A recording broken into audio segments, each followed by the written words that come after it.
All right guys, Tony Javier again, and now we're going to talk about pre-qualifying sellers. Now, if you're in the real estate industry, especially as a realtor, typically when you pre-qualify someone, it's a buyer. It's pre-qualifying them to make sure that they can buy the home. Well, when you're investing in real estate and you've got lots of motivated sellers calling you, you need to be able to pre-qualify them to know which ones you want to work with. So I'm going to show you some of the things that you need to ask your seller to make sure that you're not wasting your time on the lead and to make sure it's someone that you want to work with. Okay? So let's jump right into it. So first question you ask them is,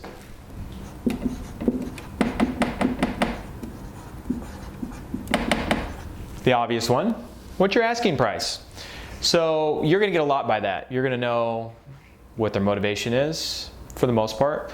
You know, if you look up the tax value and you know that the property is worth $100,000 in great condition and they're asking $100,000, they're not that motivated. If you know their property is potentially worth $100,000 and they're asking $30,000, they are motivated. And you probably know the property is not in that great a shape. But that's the first question I ask. So what are you looking to get out of the property? Okay? So then you start getting a little further into it.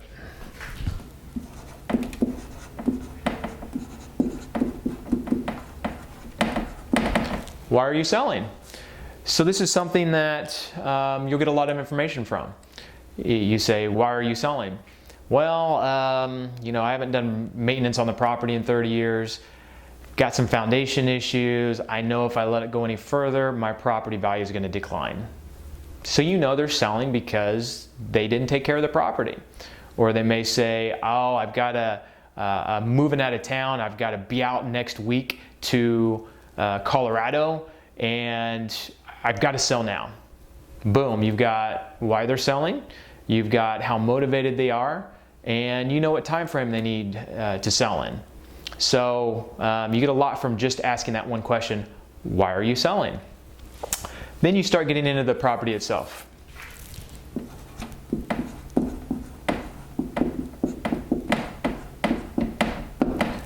What is the condition of the property? On a scale of 1 to 10, how would you rate the condition of the property?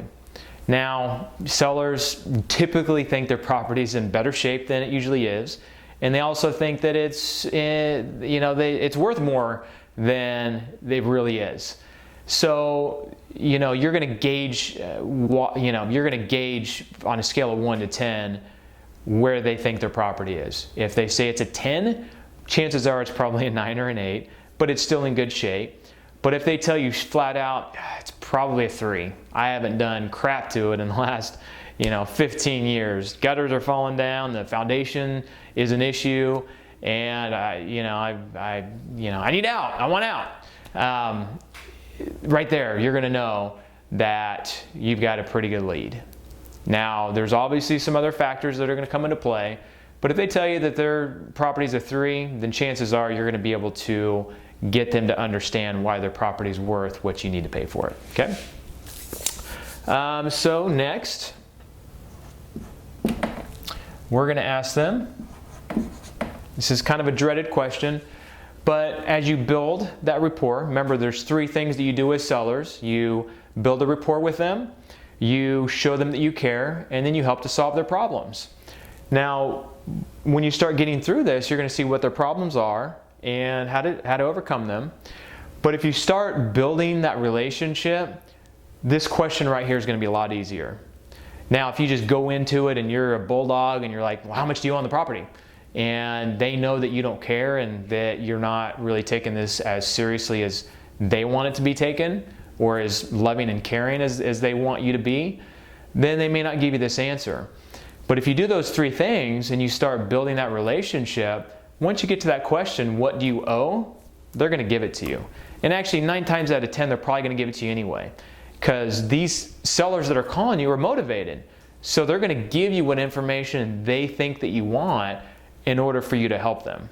So if you know the property is worth $100,000 and they owe, it's worth $100,000 after it's fixed up in great condition, and you know based on your preliminary numbers and what they've told you that you need to be about $40,000 on your price, and they owe $70,000, at that point you can pretty much rule it out. I do have a rule of thumb though. If they don't owe anything on the property, which a majority of the people that are going to call you don't owe anything on these properties because they've had them for a long time, they inherited them.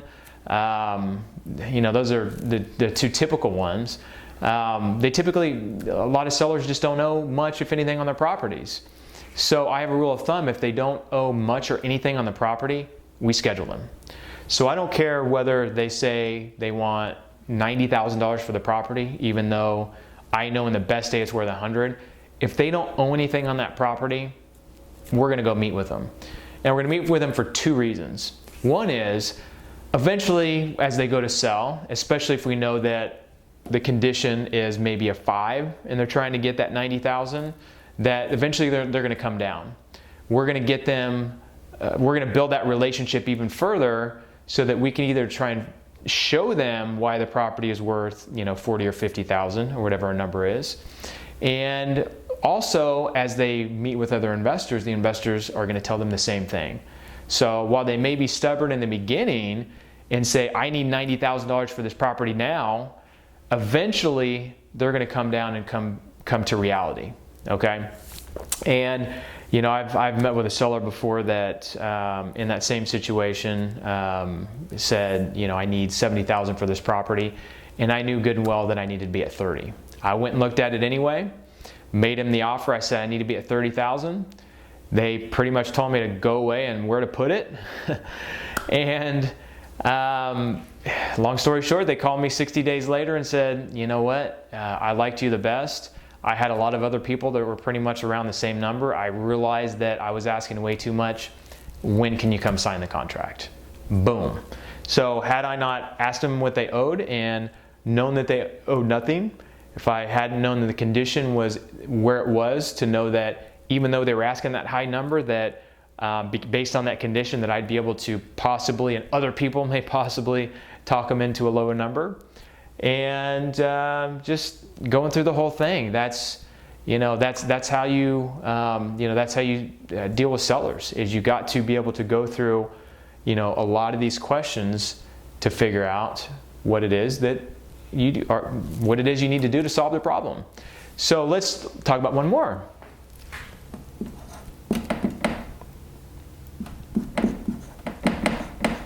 The one thing.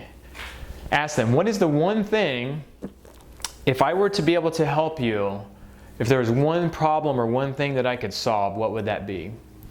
And it may be, I need $20,000 out of this transaction to be able to pay my son's college tuition. It may be, you can close next week so I don't have to pay my ex-husband. I don't have to pay the next tax bill. I don't have to pay the next insurance bill. There's some kind of motivation typically why they want to close quickly. It may be, I just don't want to do any renovations on the property. That's their number one hang up. So whatever it is, make sure you keep touching on that. You told me that you needed $20,000 out of this deal. So if I can provide that to you, do we have a deal? And if they keep coming back to, well, this, and that, you did tell me your one thing was this. I really want to solve that one thing for you, and I'm able to do that. Do you think that we can have a deal? I solved your one thing. You're going to get their motivation. Why they're selling, they may tell you what this one thing is, but you need to make sure you ask that question, because what their motivation for selling may be different than the one thing. There may be something that they're not telling you. It may be a time frame. It may be a dollar amount. It may be they just don't want to do anything more to the property. You don't know what it is until you ask. So make sure you ask these 5 crucial questions to your seller to make sure that you understand the whole picture, most of the picture anyway. You're going to get more as you meet with them in person. So these are pre-qualifying questions that you're going to ask them on the phone to make sure they're someone you want to work with. So do your pre-qualification. Make sure you're not wasting your time on a lot of sellers that owe too much, that aren't motivated, that think their property's worth so much more than it is, or so much more than you can pay for, and that'll cut your time down dramatically. So Hope this helped you. We'll see you here on the next video.